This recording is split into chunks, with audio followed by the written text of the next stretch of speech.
The scent of pine, damp earth, and simmering tension clung to the air in the great hall of the Silver Moon Pack. For most, the annual mating ritual was a night of hope, of primal connection, and the forging of new alliances. For Anya, it was a yearly exercise in humiliation. She was wolfless. In a society where one's worth was measured by the strength of their inner beast, she was a void, a flaw in the lineage of an already disgraced family. Her existence was a whisper of shame, and tonight, that whisper felt like a roar in her own ears. She kept her eyes fixed on the polished stone floor, her hands trembling slightly as she refilled a goblet with dark, spiced wine for a preening alpha near the fire. He didn't even acknowledge her, his gaze sweeping the room for a worthy female, one with a strong wolf and wide hips. Anya was invisible, a ghost in a servant's tunic, and she was grateful for it. To be seen was to be judged. "Anya, hurry with that tray." The sharp voice of the pack's head domestic, Martha, cut through her thoughts. "The Alpha King's party arrives soon. Everything must be perfect." Anya flinched, murmuring an apology as she hoisted the heavy silver tray. The Alpha King, King Cassian. His name was a curse on the lips of his enemies and a prayer of fear on the lips of his subjects. The Shadow King, they called him. A ruler of immense power who had unified the warring packs through sheer brutal force. He rarely left his mountain fortress, the onyx spire, and his presence here was an unprecedented honor that had sent every pack in the region into a frenzy of preparation and anxiety. She'd heard the stories, that he had no wolf, but a demon bound to his soul, that his touch could freeze a shifter's blood, that he had never taken a mate because no female could withstand his darkness. They were likely just stories, of course, meant to cultivate his terrifying reputation. Still, a cold dread pooled in Anya's stomach. Her sister Serafina glided past her, a vision in embroidered silks. Serafina was everything Anya was not. Her wolf was strong, her laughter was bright, and she moved with the effortless grace of the truly powerful. She was the family's hope for redemption. If she could catch the eye of a high-ranking alpha, perhaps the stain of their father's failed rebellion years ago would finally begin to fade. "Try not to trip over your own feet tonight, little sister," Serafina said, her voice a mixture of pity and condescension. She touched Anya's arm, a brief, cool gesture. "Just stay in the shadows where you belong. It's safer for you." Anya nodded, the words lodging like stones in her throat. She loved her sister, but Serafina's kindness was a gilded cage, a constant reminder of her own inadequacy. She watched her sister join a circle of eligible females, their vibrant energy a stark contrast to the gray numbness that had become Anya's constant companion. Her only solace was in the quiet moments, the small, unnoticed things. Earlier, she had found one of the hounds whimpering in the kennels, its paw caught in a loose board. While others would have simply yanked it free, Anya had sat with the animal, her voice a low, soothing murmur. She told it a story, a simple tale of a star who was afraid of the dark.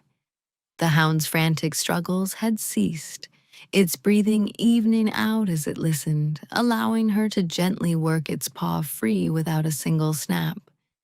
It was a useless skill, this strange calm she could project, this ability to weave tales that seemed to quiet the frantic heart of beast or child. It was not strength. It was not power. It was nothing. A sudden hush fell over the great hall. The massive oak doors swung open, and the air grew instantly colder, charged with an oppressive energy that made the hairs on Anya's arms stand on end. He was here. King Cassian stood framed in the doorway, a figure carved from midnight and fury. He was taller than any shifter she had ever seen, with shoulders broad enough to carry the weight of his kingdom. He wore no crown, no ostentatious finery, only simple black leathers that seemed to absorb the torchlight around him. His face was stark and beautiful, all hard planes and sharp angles, but it was his eyes that held the room captive. They were the color of a winter storm, and they held an ancient, unending pain. He moved with the predator's silence, his imposing guards flanking him. Every alpha in the room, men who ruled their own territories with iron fists, bowed their heads in deference. The air crackled with his absolute authority. This was not just an alpha. This was a king. The stories, Anya thought with a fresh wave of terror, had not done him justice. She tried to shrink further into the alcove where she stood, her tray of drinks suddenly feeling impossibly heavy. Her job was to remain unseen, to serve and disappear. She watched as her own alpha, a man known for his blustering pride, approached the king with a deep, reverent bow. The ritual began. Alphas presented themselves, displaying their strength, their shifting prowess. Females, in turn, showcased their grace and power. It was a primal, intoxicating dance of dominance and desire. Anya kept her head down, moving along the edges of the room, her heart a frantic drum against her ribs. She felt like a mouse hiding from a hawk. Then it happened. A boisterous young alpha, clumsy in his attempt to impress Serafina, stumbled backward. He crashed directly into Anya. The silver tray flew from her grasp. Goblets shattered on the stone floor, spraying wine across polished boots. Anya herself was sent sprawling forward, her hands thrown out to break her fall. Time seemed to slow. A collective gasp, sharp and horrified, echoed through the suddenly silent hall. Her desperate, flailing hands had found purchase. One of them, small and trembling, landed directly on the back of a large, black-gloved hand. The hand of King Cassian. A shock, electric and profound, jolted up her arm. It wasn't cold, as the legends claimed. It was searingly hot, a furnace of suppressed power. But beneath the heat, she felt something else. A tremor, a deep, resonant agony that pulsed against her skin for a fleeting second. Her unique, quietening gift flared instinctively, a silent hum of comfort offered to that overwhelming pain. She looked up, her gaze colliding with his. The storm in his eyes was now a raging tempest. But it wasn't fury she saw there. It was pure, unadulterated shock. For a breathtaking instant, the suffocating aura of pain around him lessened, the crushing pressure in the room easing as if a storm had momentarily broken. He stared at her, truly seeing her for the first time. Not as a servant, not as a wolfless pariah, but as the source of an impossible, momentary peace. The hall held its breath, waiting for the explosion, waiting for him to strike her down for her insolence. King Cassian did not move. He simply stared, his harsh face a mask of disbelief. The silence stretched, becoming a weapon in itself. Anya felt her blood run cold. This was it. This was how her pathetic life ended. The king's beta, a grim-faced man with a jagged scar across his brow, took a step forward, his hand resting on the hilt of his blade. "Your Majesty?" he prompted, his voice a low rumble of concern. But Cassian didn't seem to hear him. His focus was entirely on Anya, on the small, trembling hand that was still pressed against his own. The world had narrowed to that single point of contact. For the first time in a decade, the gnawing, relentless fire that lived under his skin had receded. It was not gone, but it had been banked, muted by the impossible calm emanating from this slip of a girl. It was a relief so profound it was dizzying, a breath of air to a drowning man. Anya, paralyzed by fear, finally snatched her hand back as if burned. The connection broke. The full monstrous weight of his curse slammed back into him, 1,000 phantom needles digging into his bones. A low groan escaped his lips, so quiet only he and the girl before him could hear it. His control, honed over years of agonizing discipline, nearly fractured. "What is your name?" he demanded. His voice was not a shout, but a low, dangerous command that cut through the silence more effectively than any roar. It was rough, like stones grinding together, and it held the exhaustion of a man who had not known a moment's peace in years. Anya's throat was dry. "Anya, your Majesty?" she whispered, her voice barely audible. She dared not look at her pack alpha, whose face was a mask of apoplectic fury. She had shamed them all. King Cassian's stormy eyes swept over her, taking in the cheap servant's tunic, the frantic pulse at her throat, the utter absence of a wolf's aura about her. She was nothing, a wolfless omega at best. And yet, "You will come with me," he stated. It was not a request. It was a decree, absolute and final. Another wave of shocked murmurs rippled through the hall. Seraphina's beautiful face was a picture of stunned disbelief. Her pack alpha stepped forward, his face pale. "Your Majesty, forgive her. She is simple. A wolfless girl from a shamed bloodline. She is of no use to you. I will have her punished severely for her clumsiness." Cassian's gaze shifted to the alpha, and the temperature in the hall dropped another 10 degrees. "I did not ask for your opinion," he said, his voice laced with ice. "And I did not say she was of use.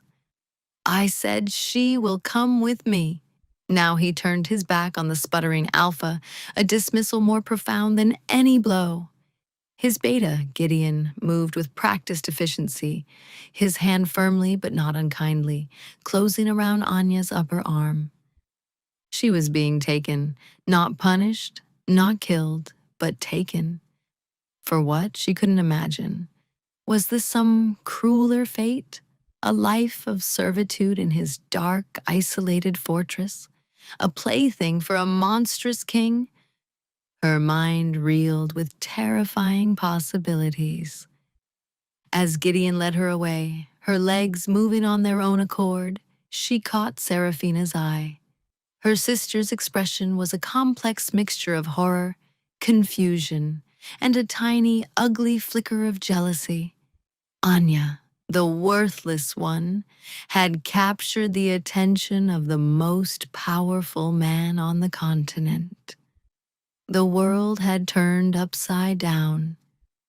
The journey to the onyx spire was a blur of wind and fear.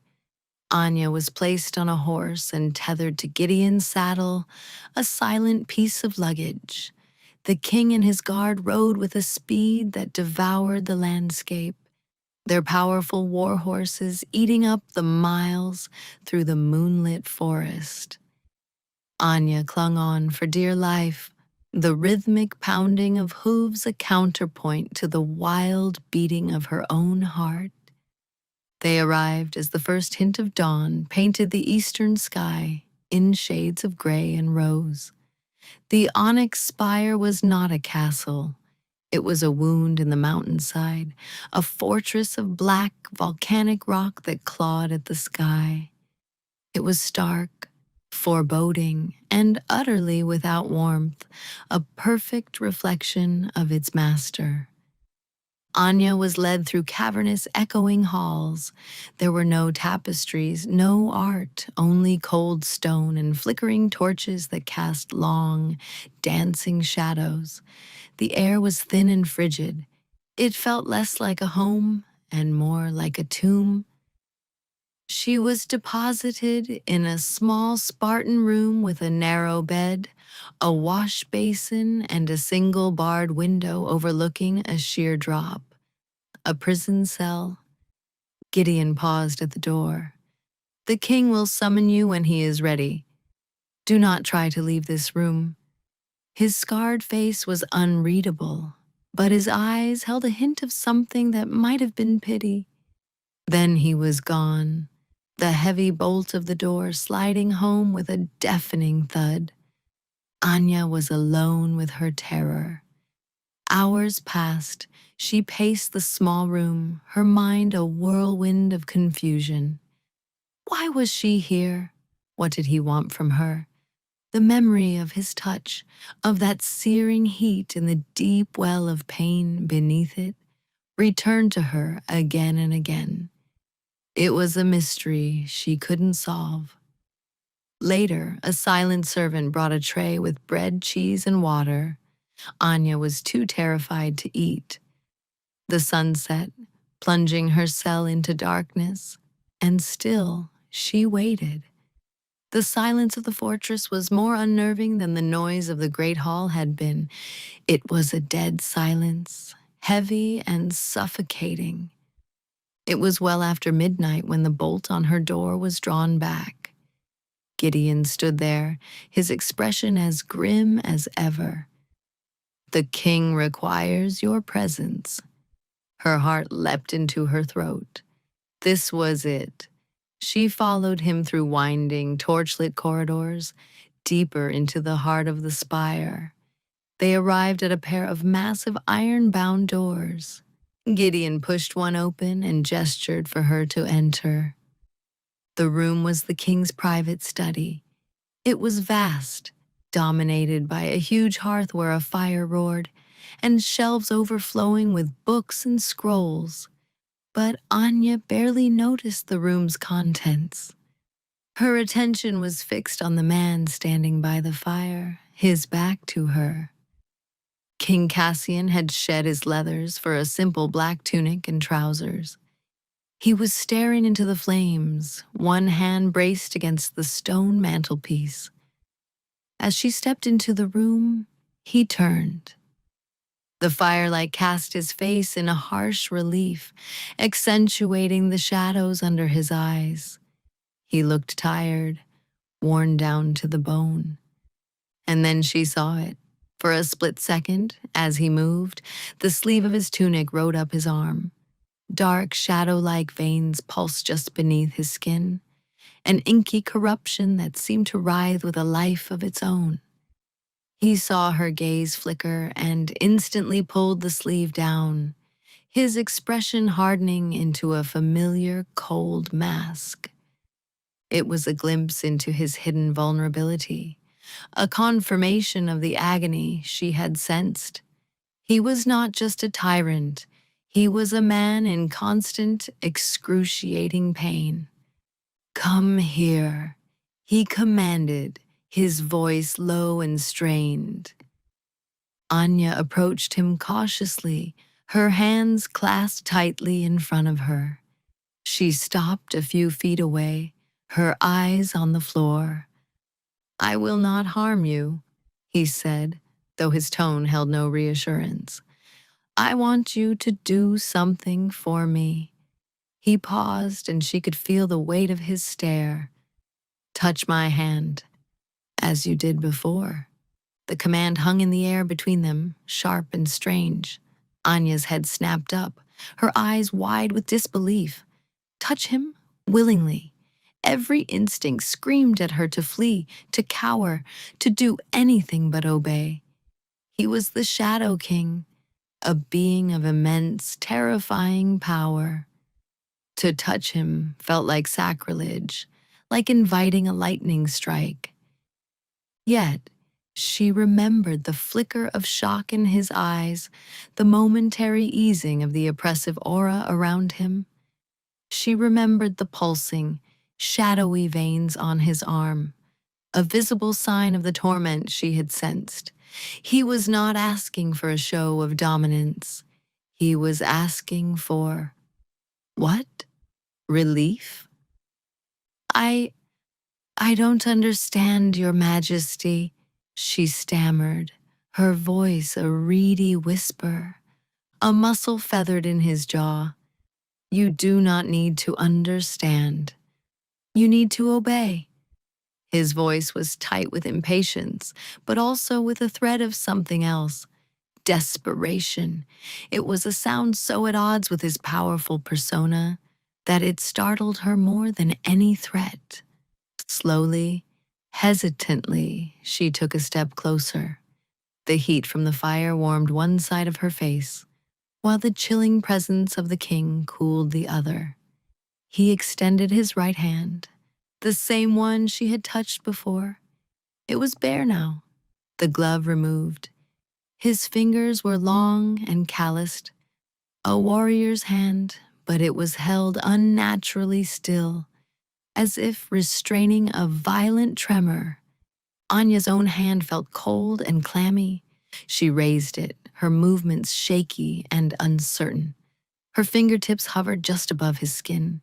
She could feel the heat radiating from him, a palpable aura of power and pain. Taking a shallow, steadying breath, she closed the distance. The moment her skin made contact with his, the same jolt as before shot through her. But this time, she was prepared for it. It was a current of pure energy, a meeting of two opposing forces. His power was a raging inferno, hers was a cool, quiet spring. As she flattened her palm against the back of his hand, she felt the deep, thrumming agony within him once more. She didn't pull away.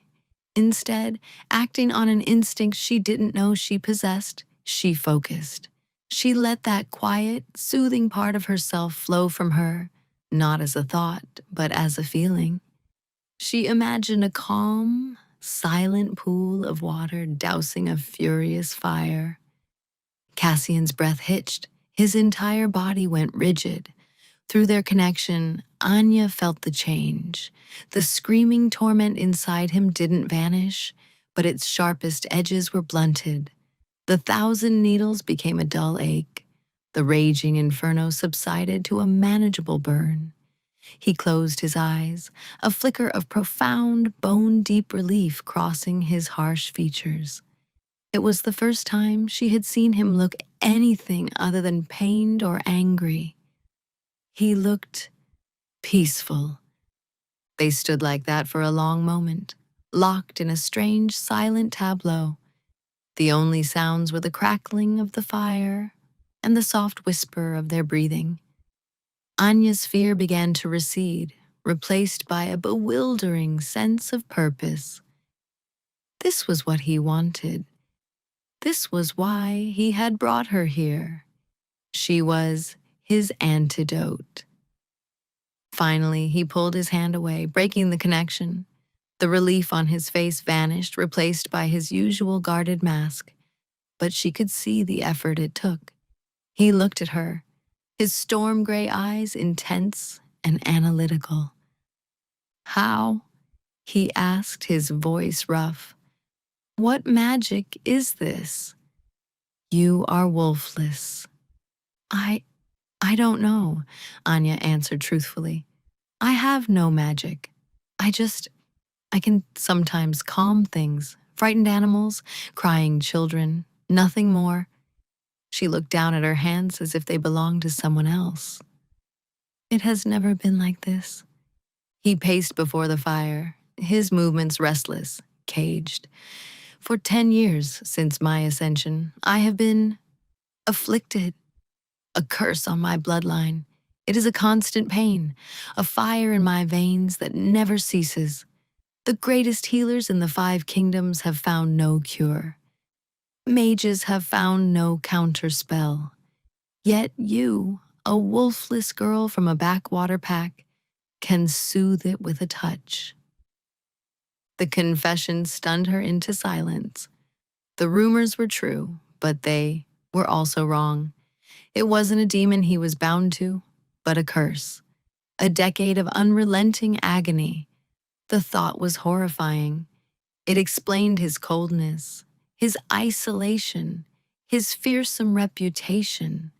They were all defenses, armor built to hide an unbearable weakness. "You will stay here," he said, his back still to her. "You will remain in my presence. When I require it, you will provide this." He gestured vaguely with his hand. "In return, you will have my protection. Your family will be elevated. Your pack will be rewarded. You will want for nothing." It was a transaction, her strange, useless ability in exchange for safety and fortune. A golden cage. It should have felt like a victory, a reversal of her miserable fate. Instead, it felt like a different kind of servitude. "What if I refuse?" The words were out before she could stop them, a small spark of defiance she didn't know she had. Cassian turned slowly, his eyes narrowing. The air grew cold again. "Refusal is not an option. You saw what happens in my lands to those who defy me. Do not mistake my desperation for weakness, girl. You are my property now." The threat was clear, and the brief moment of connection they'd shared vanished like smoke. He was still the Shadow King, and she was still his prisoner. And so, her new life began. She was moved from the cell to a comfortable suite of rooms adjoining the king's. She was given fine clothes, and her meals were no longer bread and water. But she was never allowed to leave the royal wing of the spire. She was a well-kept bird in a gilded cage. Their routine was established quickly. She spent her days in his study, sitting quietly on a cushioned bench by the window while he worked. He would pore over maps, dictate letters to Gideon, and hold tense meetings with his commanders. And several times a day, when the pain became too much to bear, he would summon her. "Anya." She would go to him, place her hand on his, and offer her silent, soothing gift. The moments were brief, impersonal, and charged with a strange intimacy that neither of them acknowledged. She was his living medicine, a tool to be used. But as the weeks passed, something shifted. He began to speak to her. At first, it was just commands. "Read to me." She would pick up a book of history or law and read in her low, steady voice. She discovered that her voice alone seemed to have a palliative effect on him. The tension would ease from his shoulders, the hard lines of his face softening as he listened. He never looked at her while she read, always staring into the fire or out the window at the snow-capped peaks. But she knew. He was listening to every word. He started asking her questions about her home, about her family. He listened, impassive, as she spoke of her wolflessness, of the shame and pity that had defined her life. She found herself telling him about her father's disgrace, about her sister's brilliance, about her own small, secret world of soothing, frightened things. He was the first person who had ever listened without judgment. One evening, a raven arrived with a message. Cassian read it, and his face grew dark. A low growl rumbled in his chest. "What is it?" Anya asked, her voice soft. He looked up, surprised that she had dared to ask. He hesitated, then said, My uncle, Lord Vorlag. He is coming for the winter court. He wishes to observe the state of the kingdom. The disdain in his voice was thick. He believes my father was a weak fool, and that I am weaker still. He circles like a vulture, waiting for me to falter. Anya felt a chill that had nothing to do with the mountain air. She had heard of Lord Vorlag. He was a traditionalist, a zealot who believed that strength was the only virtue and that any perceived weakness should be purged with fire. The thought of this man seeing her, the wolfless girl at the king's side, filled her with a sense of impending doom. Vorlag's arrival would be a test, and she feared it was one they were destined to fail. Lord Vorlag arrived with the first heavy snow of winter, sweeping into the onyx spire with a retinue of grim-faced warriors and an aura of arrogant piety. He was a large man, built like a battering ram, with a thick gray beard and eyes as cold and hard as river stones. Where Cassian's power was a tightly controlled storm, Vorlag's was a blunt, brutal force, wielded without finesse or restraint. He greeted his nephew in the great hall with a perfunctory bow that was more of a challenge than a show of respect. "Your Majesty," he boomed, his voice echoing off the stone walls. "You look strained. The burdens of the crown weigh heavily, I see." "The crown is no heavier than it has ever been, uncle," Cassian replied, his voice a dangerous, level calm. He stood beside his throne, a pillar of black against the gray stone, with Anya standing a few paces behind him, as she always did now. Vorlag's cold eyes slid past Cassian and landed on Anya. A look of profound disgust twisted his features. He sniffed the air disdainfully. "What is this? The stench of the wolfless is polluting your very throne room. Have you taken to keeping pets now, nephew?" Anya flinched as if struck. The familiar shame washed over her, hot and suffocating. All the king's guards and servants stared at her, their faces reflecting Vorlag's contempt. Before Anya could shrink away, Cassian took a deliberate step to the side, partially shielding her with his body. It was a small, almost imperceptible gesture, but to Anya, it felt like a shield had been raised. "This is Anya," Cassian said, his voice dropping to a lethal quiet. "She is under my personal protection. You will show her the respect due to any member of my court, or you will find your welcome here has expired." Vorlag's eyebrows shot up in feigned surprise, though a cruel smirk played on his lips. "Protection? For a broken thing like that? What use could she possibly be to a king? Unless the rumors of your affliction have more truth to them than I imagined. Perhaps you require a living crutch." The barb hit its mark. Anya felt Cassian tense beside her, a wave of fury and pain rolling off him in palpable waves. The curse always flared with strong emotion. She saw his hand clench into a fist at his side, the knuckles white. Instinctively, she reached out and, under the cover of her own simple dress, her fingers brushed against the back of his hand.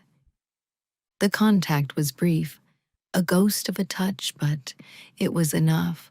She pushed a wave of calm into him, a silent plea to hold on, to not let this brute provoke him. He drew a sharp, controlled breath, and the killing rage in his eyes subsided to a cold, banked fire. The exchange lasted only a second, unnoticed by anyone but them. But Vorlag, ever watchful, saw the minute shift in Cassian's demeanor. His eyes narrowed, a flicker of cunning calculation within them.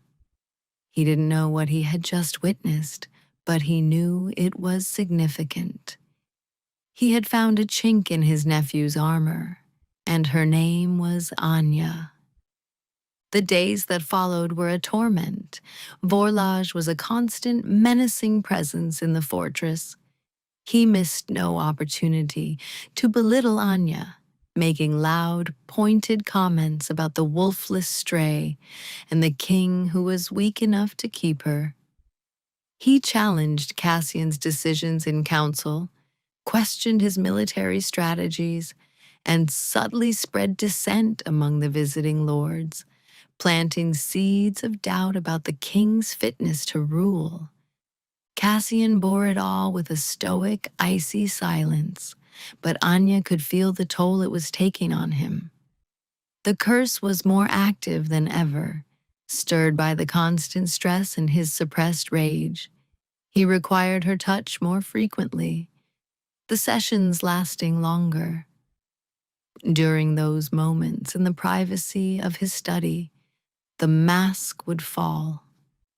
He is trying to bait me into a public display of weakness, Cassian growled one evening, pacing before the fire after a particularly galling council meeting. His arm was bothering him badly. The shadow veins were a dark web reaching for his elbow. Anya sat watching him, her heart aching for him. "He wants you to lose control," she said softly. He stopped and looked at her, his expression raw. "If the court were to see me in the grip of the curse, see what it truly does to me, Vorlag would have all the support he needs to challenge my throne. They would not follow a monster." "You are not a monster," she whispered, the words heartfelt and true. She had seen his pain, his struggle, his profound loneliness. He was a man trapped in a waking nightmare, fighting every single day to hold himself together for the sake of his kingdom. He gave a short, bitter laugh. "You are the only person in this world who would say that." He came to her, sinking to one knee before her chair, a shocking act of vulnerability from a king. He took her hand, not for the relief it offered, but simply to hold it. His thumb stroked the back of her palm. "Why are you not afraid of me, Anya?" "I was," she admitted, "but it's hard to be afraid of someone when you see their pain." His stormy eyes searched hers, looking for falsehood, for pity, for the revulsion he expected. He found none.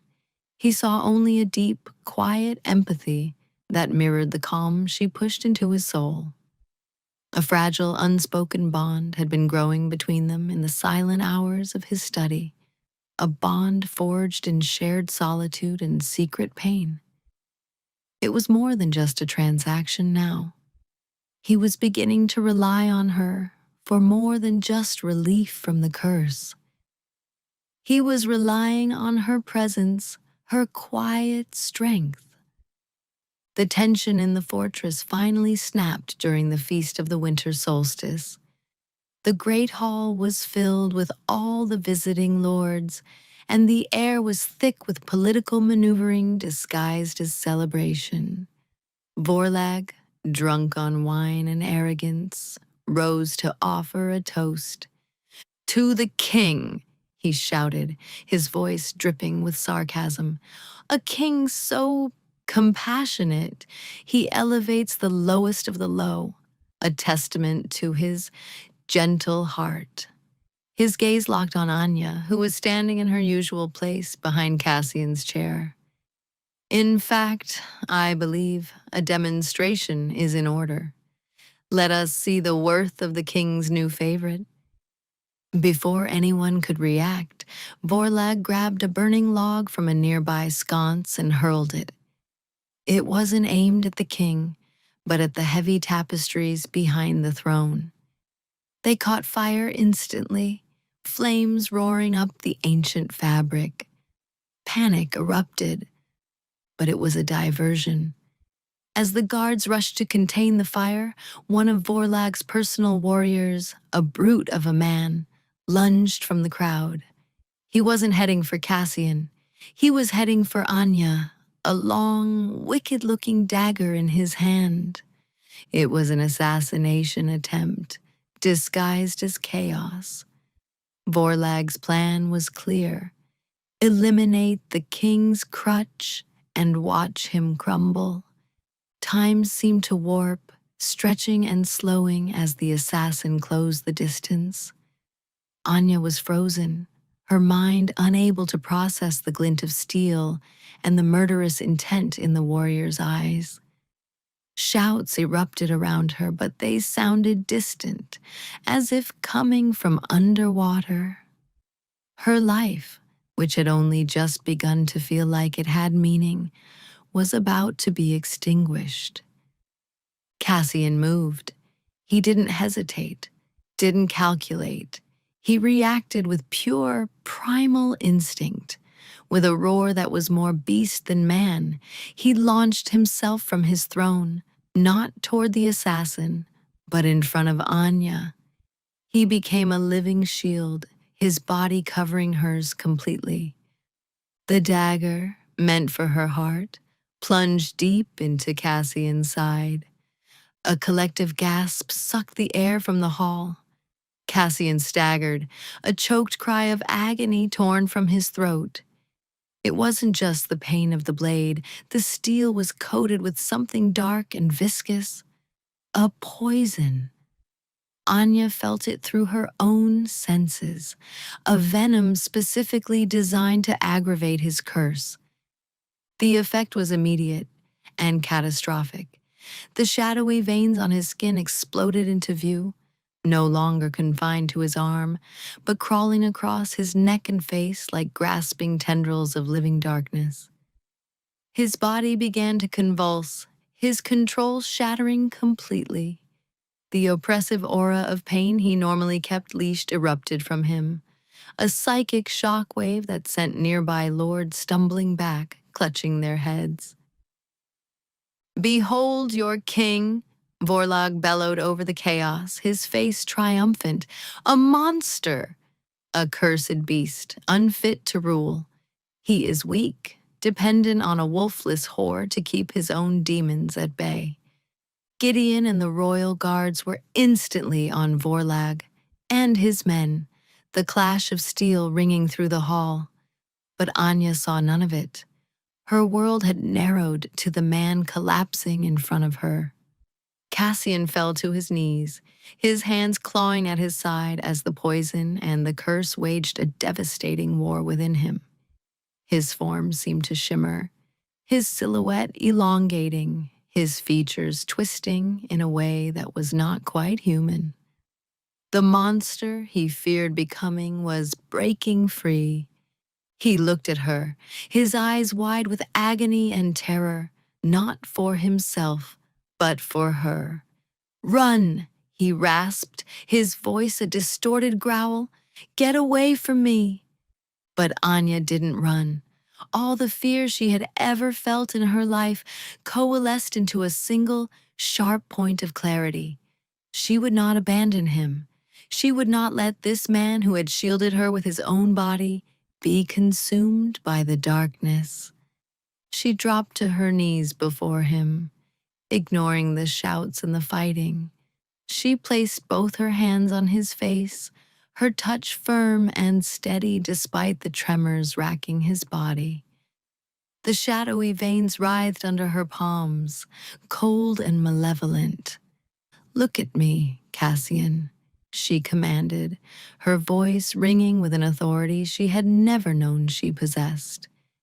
He had never told her his given name, but she knew it as if it had been whispered into her soul. His pain-filled eyes focused on hers. She poured her gift into him, not the gentle stream she normally used, but a floodgate, a torrent of every ounce of calm and quiet strength within her. She pushed it against the tide of the curse, a desperate attempt to hold back the encroaching night. The shadows receded from his face, the convulsions lessening. He gasped, his body still tense, but no longer on the verge of a monstrous transformation. He had regained a sliver of control, thanks to her. In the background, the fighting had stopped. Gideon had Vorlag on his knees, a blade to his throat. Every eye in the hall was now fixed on the king and the wolfless girl who held his face in her hands, holding back a tide of dark magic no one had ever witnessed before.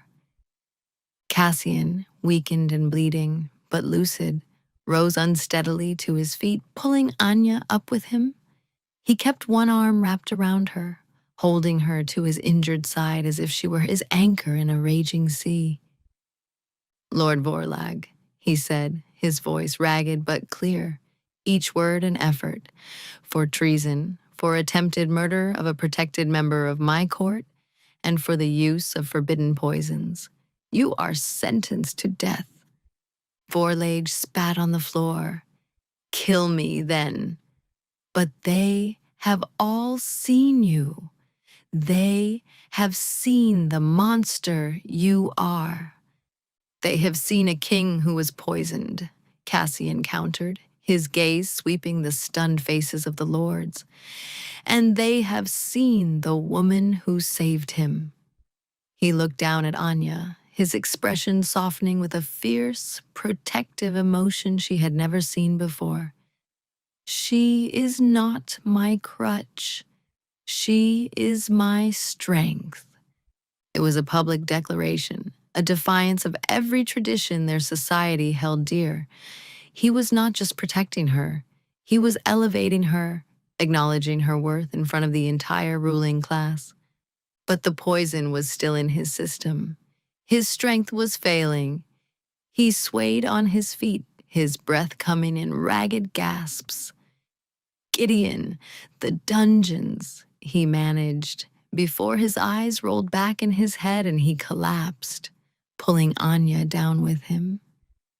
The last thing Anya saw before healers and guards swarmed them was the cold, triumphant smile on Vorlag's face as he was dragged away. He might have lost, but he believed his poison would still give him the final victory. The royal healers worked with frantic urgency, but they were fighting a losing battle. The poison was unlike any they had encountered, an alchemical nightmare crafted with the specific purpose of inflaming Cassian's curse. It resisted every antidote, turning his blood to fire and feeding the shadows that now threatened to consume him entirely. Anya was pushed to the side, forced to watch from the doorway of the king's chambers as they packed the wound and poured useless potions down his throat. He was unconscious, his body racked with violent shivers, the dark veins pulsing in a sickening rhythm with his fading heartbeat. His breathing was shallow, a death rattle in the making. "There is nothing more we can do," the head healer, an old, weary wolf shifter, finally admitted, his voice heavy with defeat. He turned to Gideon. "The poison has bonded with his affliction. It is devouring him from the inside out. He will not last the night." Gideon's face, usually a mask of stoic resolve, crumpled in despair. He looked from his dying king to Anya, his eyes filled with a desperate, hopeless plea. Anya pushed past the healers and went to the bedside. Cassian's face was pale and slick with sweat, his features contorted in a rictus of unimaginable pain, even in unconsciousness. The life was fading from him. The vibrant, powerful energy she had always felt from him was now just a guttering ember. She knew what she had to do. It wasn't a thought, but a deep, cellular certainty. Her touch could soothe him, But soothing was no longer enough. He needed more. He needed all of her. "Leave us," she said, her voice quiet but firm. The head healer scoffed. "Child, what can you possibly do?" "Leave us." This time, her voice cracked like a whip, laced with the same innate authority she had discovered in the Great Hall. Gideon, his expression shifting from despair to a flicker of awe, nodded sharply at the healers. "Do as she says. Out now." The healers scurried out, leaving Anya, Gideon, and the dying king alone in the vast, silent chamber. Gideon stood guard at the door, his back to them, affording her a measure of privacy. Anya sat on the edge of the bed and took Cassian's hand. It was cold. She brought it to her cheek, her tears falling onto his skin. All her life she had been told she was broken, incomplete, worthless. But this man, this powerful, tormented king, had looked at her and seen strength. He had protected her, valued her, and now he was dying for her. A fierce, desperate love bloomed in her chest, a love that burned away all her old fears and insecurities. She was not nothing. She was his, and he was hers.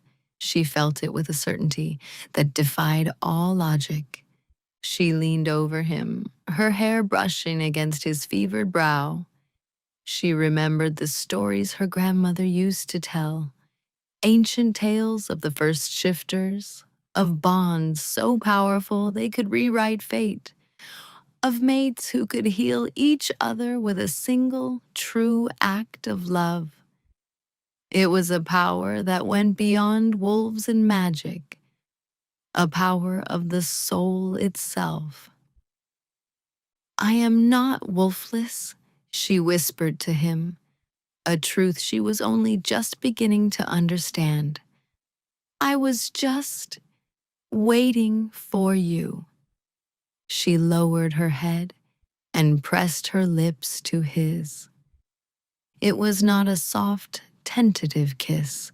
It was an act of pure, unconditional giving. As their lips met, she closed her eyes and unleashed her gift, not as a soothing balm, but as a lightning strike. A torrent of life and light poured directly into his soul. She gave him everything she was, her calm, her resilience, her quiet strength, and the fierce, newfound love that was now the core of her being. Something shattered. A barrier deep within her that had been in place her entire life crumbled to dust. A blinding silver light erupted from her, filling the room, so bright that Gideon cried out and shielded his eyes. At the heart of the light, a new presence awakened within her, her wolf. It was not a normal wolf. It was a creature of moonlight and spirit, ancient and powerful, a being of pure healing and protection. She finally understood. She wasn't wolfless. Her gift, her soothing presence, was her wolf, a different kind of power. A spirit wolf that had been dormant, waiting for the catalyst of a true mate's bond to awaken. Through their kiss, her power flooded into Cassian. The silver light attacked the shadows, burning them away. It neutralized the poison, cleansed his blood, and went straight to the heart of the ancient curse that had plagued his bloodline for generations. It did not just soothe the curse, it unmade it. It healed the fractured soul of his ancestor, breaking the chain of pain forever. The dark veins on his skin dissolved into nothing. The fever broke. The shallow, ragged breaths evened out, deepening into the slow, steady rhythm of healthy sleep. The color returned to his face. The lines of pain smoothed away, leaving only the strong, handsome features of the man beneath. Anya pulled back, gasping, her own body trembling with the force of what had just passed through her. The light receded, coalescing back into her. She felt whole. For the first time in her life, she felt the warm, comforting presence of her own wolf settled peacefully in her soul. Cassian's eyes fluttered open. The storm was gone. They were clear, the color of a calm morning sky after a cleansing rain. He looked at her, his gaze filled with a wonder and love so profound it stole her breath. "Anya," he breathed, his voice clear and strong, free from the rasp of pain for the first time since she had met him. He raised a hand and gently cupped her cheek. "My mate." It wasn't a question. It was a statement of fact, a truth now written on both of their souls. The mating bond, forged not in a ritual of power, but in an act of selfless sacrifice and love, snapped into place, a golden cord of light visible only to them, connecting them heart to heart, soul to soul. Gideon, who had turned back to stare in stunned silence, dropped to one knee. "My queen," he said, his voice thick with emotion. Anya barely heard him. She was lost in the eyes of her mate, her king. The wolfless girl was gone. The outcast was gone. In their place was a queen, with a power more rare and precious than any shifter's strength, and a king who had been reborn in her light. The shadows had fled, and a new dawn was breaking over the onyx spire. News of the king's miraculous recovery and the shattering of his ancient curse spread through the kingdom like a wildfire. It was a tale that bordered on myth. The wolfless servant girl who was not wolfless at all, but the possessor of a sacred spiritual power not seen in generations. The girl who had saved the king not with fang and claw, but with a mate's kiss. Lord Vorlag, awaiting execution in the deepest dungeon of the spire, laughed when he was told, dismissing it as a fanciful lie to cover the king's weakness. His laughter died when Cassian himself came to his cell. The man who stood before him was not the pained, guarded king he had sought to destroy. Cassian stood tall and relaxed, the constant tension gone from his shoulders. The lines of agony were erased from his face, and his eyes were clear and calm. The suffocating aura of pain was replaced by a quiet, confident power that was more intimidating than his previous fury had ever been. He was whole. He was healed. "It seems your poison had an unintended effect, Uncle," Cassian said, his voice devoid of anger, holding only a remote, final judgment. "It forced a bond that has saved my life and my lineage. In trying to destroy me, you have made me stronger than ever before." Vorlag stared, his face a mask of disbelief and dawning horror. He had not just failed. He had created the very thing he sought to prevent, a secure, unassailable king. His entire life's ambition had turned to ash in a single night. Cassian did not stay to watch the execution. His place was with his mate. He found Anya on the balcony of her new chambers, their chambers. She was looking out at the snow-covered peaks, a faint silver aura shimmering around her in the morning light. She wore a simple gown of deep blue, but she looked more regal than any queen in ceremonial robes. The timid, fearful girl was gone forever. She stood with a quiet confidence, a newfound grace that came from finally understanding her own worth. He came up behind her, wrapping his arms around her waist and pulling her back against his chest. She leaned into his embrace, her head resting on his shoulder. They fit together perfectly. "My family has been summoned," she said softly, her voice holding a hint of apprehension. My sister, they are coming to celebrate our union, not to judge you, he murmured into her hair. No one will ever look down on you again. I will tear out the tongue of any who dare. Anya smiled, a genuine, radiant smile that made his heart ache with love. I don't think that will be necessary. It's strange. I spent my whole life being afraid of what others thought of me. And now, it just doesn't matter. The only opinion I care about is yours. And my opinion, he said, turning her in his arms to face him, is that you are the most powerful, beautiful, and courageous woman in this world. You walked into my darkness and showed me the sun. He cupped her face, his thumbs gently stroking her cheeks. I love you, Anya, more than my crown, more than my kingdom, more than life itself. And I love you, Cassian, she replied, her own eyes shining. The formal uniting ceremony was held a week later. Every important lord and alpha from the 5 kingdoms was in attendance, their curiosity and awe palpable. They had come expecting to witness a political necessity. They were instead treated to a display of true, undeniable love and power. Anya's family was there, standing in a place of honor.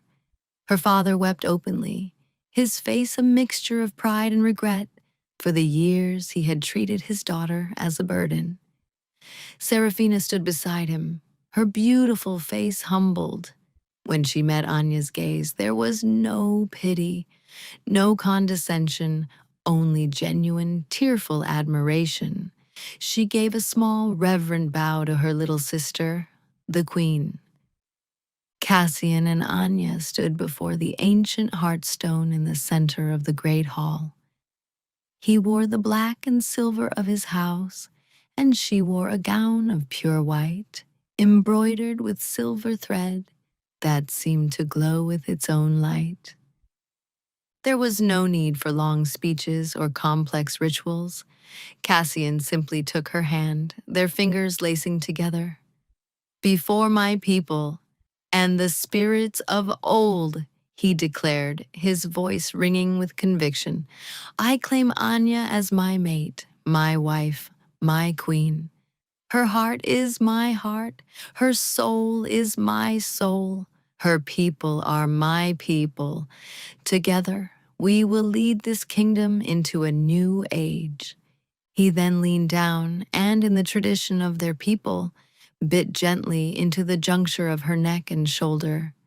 It was not a mark of ownership, but of union, a permanent sign of the mating bond.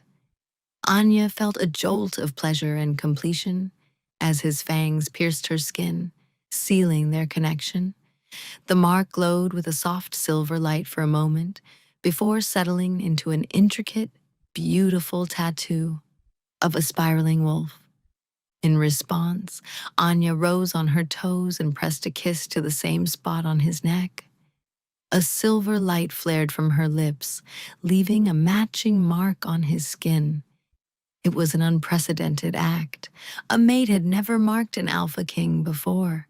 It was a symbol of their equality, of a partnership that would forever change the foundations of their harsh, patriarchal society. Their union heralded a profound transformation. Under Queen Anya's guidance, the wolfless were no longer outcasts. She established sanctuaries and schools, teaching them to find their own forms of strength, to value empathy, wisdom, and community over brute force. The old, cruel traditions began to erode, replaced by a culture that was learning compassion. The Shadow King's reign, which had begun in fear and pain, was now known as a golden age of peace and justice, guided by the light of his spirit wolf queen. 1 year later, Anya stood on the same balcony, looking out at the same snow-capped mountains. But now, the peaks were gilded by the warm light of a summer evening, and she was not alone. Cassian's arms were wrapped around her, his chin resting on top of her head. In her own arms, she held a small, sleeping bundle wrapped in soft furs. Their son, Rowan, had been born a month prior. He had his father's black hair, and when he was awake, his mother's calm, empathetic eyes. He was proof of their bond, a symbol of the kingdom's miraculous new beginning. The barren, wolfless girl had given the healed king an heir. "He's sleeping," Cassian murmured, his voice a low, happy rumble against her back. "He's always sleeping," Anya laughed softly. "I think he inherited your brooding nature." "And I think he inherited your ability to bring peace wherever he goes," Cassian countered, pressing a kiss to her temple. He looked down at his son, then at his wife, his face filled with a love so deep it was bottomless. The man who had once believed himself doomed to a life of darkness and solitude now had everything he had never dared to dream of. Below them, in the castle courtyard, the sounds of laughter and music drifted up on the evening breeze. Children played where grim-faced warriors once drilled. Merchants and farmers mingled with lords, their old hierarchies softened by the new ethos of the court. The onyx spire, once a fortress of pain, had become a beacon of hope. "Do you ever miss it?" Anya asked, her voice thoughtful. "The fear you commanded, the power that came from being the Shadow King?" Cassian was silent for a moment, considering. "I thought that was power," he said finally. "But it was just a cage made of pain. This," he squeezed her gently, his gaze falling on their son. "This is power. This is strength. This is everything." Anya turned in his arms, her free hand coming up to cup his jaw. The mate marks on their necks glowed faintly in the twilight, a constant, comforting warmth against their skin. "I'm glad I tripped," she whispered, a playful smile touching her lips. He chuckled, the sound rich and full of life. "I'm eternally grateful for your clumsiness, my love." He leaned in and captured her lips in a slow, tender kiss. A kiss not of desperation or healing, but of pure, contented love. The outcast and the broken king had found their salvation in each other, and in doing so, had healed their world. As the sun set behind the mountains, casting their small family in golden light, they stood together, a testament to the fact that the greatest strength is not the power to command, but the courage to love, and that even in the deepest shadows, light is waiting to be born.